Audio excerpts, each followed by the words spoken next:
આમ આદમી પાર્ટીના આગેવાન પ્રદેશ પ્રમુખ ભાઈ શ્રી ગોપાલભાઈ ઇટાલિયા અને ઈસુદાનભાઈ ગઢવીને વિનંતી કરું કે તેઓ મંચ ઉપર આગળ આવે અને રાહુલ ગાંધીજીનું સ્વાગત કરે।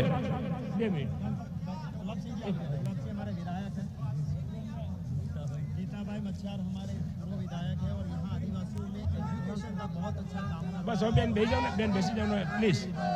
પ્રભાબેન તમે આપી દીધું પ્લીઝ।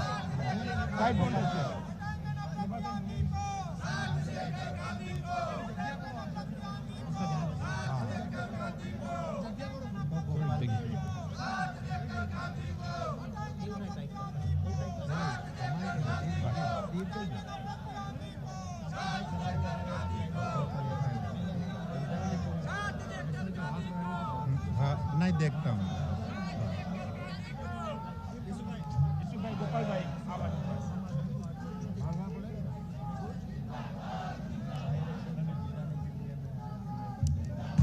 રાહુલ ગાંધીજીનું ઇન્ડિયા ગઠબંધનના તમામ પક્ષો દ્વારા સ્વાગત કરવામાં આવી રહ્યું છે। આમ આદમી પાર્ટીના નેતાઓ દ્વારા પણ સ્વાગત કરવામાં આવી રહ્યું છે।